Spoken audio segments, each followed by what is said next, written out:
Welcome back to the greatest waste of time anyone has ever experienced. I'm your host, Mega Doesn't Have a Life Guy, and today we're going to talk about the wacky world of Mega Man manga. I'm not going to talk about manga with Mega Man in it, but manga about the franchise itself. I also haven't read any of these except for a few chapters from the first Mega Man X manga and the final 2 volumes of the Mega Man NT Warrior manga. They're the only 2 I have. I'm going to go in a really weird order. Anyway, there are plenty of Mega Man manga out there, so let's just get this train wreck over with. The first Mega Man manga series I'd like to talk about is the Mega Man manga by Shigeto Ikehara. First published in 1992, this series had a total of 15 volumes. The 15th volume is called Rockman Yomegairu Blues or Mega Man Revive Proto Man. It was an original story that Ikehara made. The manga series went from games 1 to 7 and World 1 to 3. Mega Man 3 wasn't one of the games that was adapted, so it basically went from 1 to 2 and then 4. Kind of weird, honestly. Why skip 3? I don't know. But stuff from the 3rd game is in the Yomegairu Blues, so I guess technically he didn't skip it. Each manga has a story that is based on the events of each game, except Yomegairu Blues. I did tell you that was original. Yomegairu Blues takes place in between the events of Mega Man 4 and Mega Man 5, and is about Proto Man being a f***ass.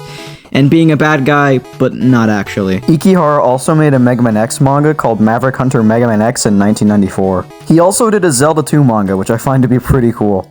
Well, it's part manga and part game guide. Next is Rockman 4 Komadai Koushin, or Rockman 4 Panel Great March. Great name, I'd say. There were 2 volumes and they were released in 1994 and 1995, respectively. They are a collection of 4-panel comics written and illustrated by a buttload of people. Well, here we go. These people are Hitoshi Ariga, who we will talk about later, Akihiro Tomonaga, Kazuhiko Mido, Izumi Mito, Jin Sato, and Ryozo Sotama. Hitoshi Ariga's shorts were also published in Mega Man Megamix and Mega Man Maniacs. That's Maniacs with an X, by the way. They're just some wacky short comics that are totally worth checking out if you can find them in a language that you can read. Just look for them online. I'm pretty sure you can find them in any language that you can imagine. Ah, yes, German Mega Man.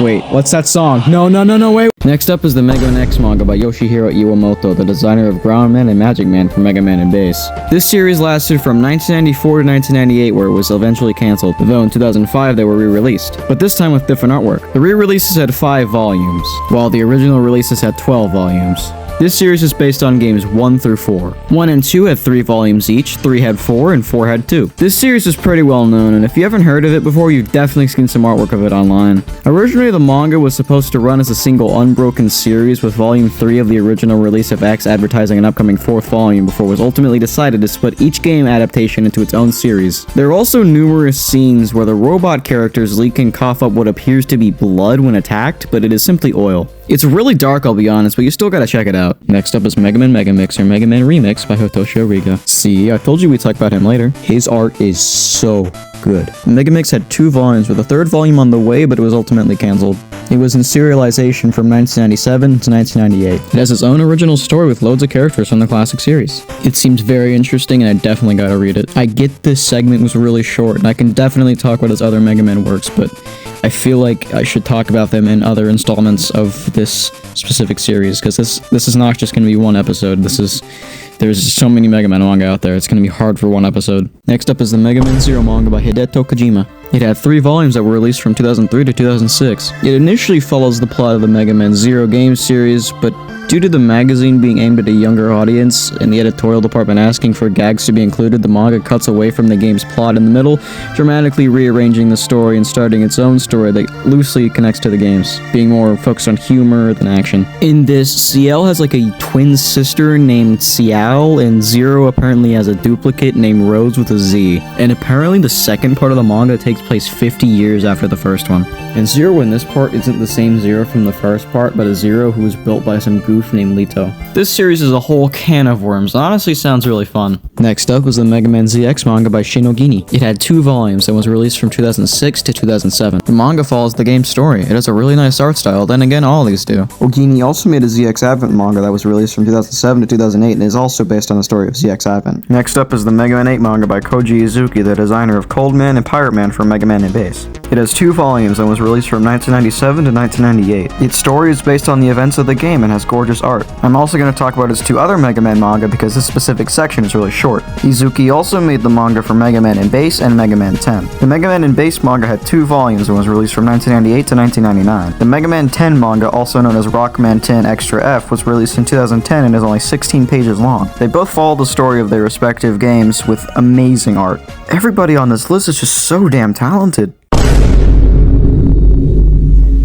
Next up is the Mega Man X5 manhwa by Wu Heyi. A manhwa is like a manga, but it's Chinese instead of Japanese. I'm still gonna count it either way. It had 2 volumes and was released from 2001 to 2002. This is more of a goofy version of X5's story, and the Sigma virus can affect people, and Sigma's whole goal is to drop a bomb filled with said virus on Earth. The art is also pretty good. Yoshihiro Iwamoto, who you might remember from earlier in the video, also made a Mega Man X5 manga, also known as Mega Man X5 IF. So because it's X5, I'm gonna put it in this section as well. But this was a one-shot that was only 10 pages and was released in 2018 as a part of the Rockman X 25th Anniversary Memorial Card-S edition, which was only released in Japan. For those who don't know, the Mega Man X Card-S things are just a collection of cards that I think on the second set had like a story or something. So the Rockman X 25th Anniversary Memorial Card-S edition was just a re-release of some cards with some extra goodies. Anyway, the story for this one-shot is the fight against X and Zero, the fight against Sigma, and Zero's second death. Stunning art as always. Next is the Mega Man X7 manga called Rockman X7 4-Koma Manga Kingdom. It's another one of those 4-panel manga things. It was released in 2003 and has 15 chapters made by 15 people. I will try my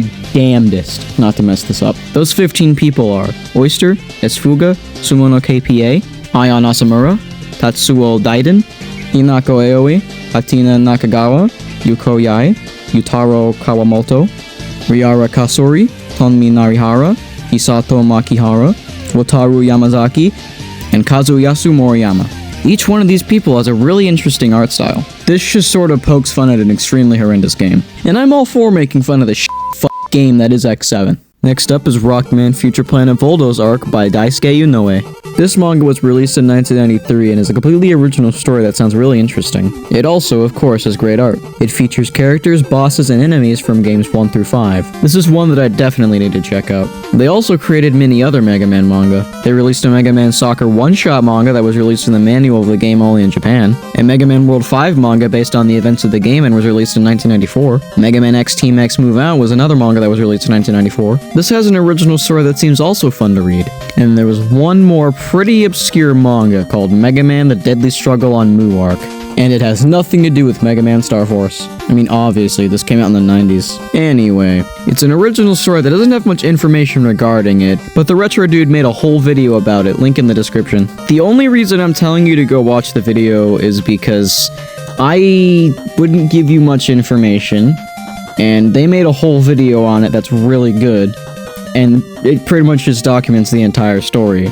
So you can just go watch that. Finally, I want to talk about the Mega Man NT Warrior manga by Ryo Takamisaki. This is 13 volumes and lasted from 2001 to 2006. As I've mentioned before, I've only read the last 2 volumes, and the story and artwork were really good. Whenever I think of Mega Man, I think of Hitoshi Ariga's artwork. And whenever I think of Mega Man Battle Network, I think of Ryo Takamisaki's artwork. If getting my hands on the first 11 volumes wasn't such an expensive task, I would have all of them by now. Anyway, this has its own original story, and from what I've read, it's pretty good, but keep in mind, like I've told you many times, I have only read the last 2 volumes, so I wouldn't know. I'm definitely gonna continue to read this series, just like every other series that's on this list. Oh, and Takamisaki also did a very short Mega Man Star Force 3 manga that only had 2 chapters and lasted from 2008 to 2009. He also did the Mega Man 11 one-shot from 2018 as well. Well, that's gonna do it for this video. There's plenty more Mega Man manga to talk about, so I'm not done yet. When I ended up talking about all of one author/artist's Mega Man manga, I did it because the manga I was talking about didn't have that big of a section, and it just released stuff that are sort of one-off things. When it comes to, say, Shigeto Ikehara, I talked about all of his stuff because it's just one series. For Hitoshi Ariga, I only talked about one of his Mega Man series. But don't worry, I'm gonna literally go over everything. Anyway, this is really fun to make, and I've never done research for a video before, but here we are. Now, if you don't get the ever-living fuck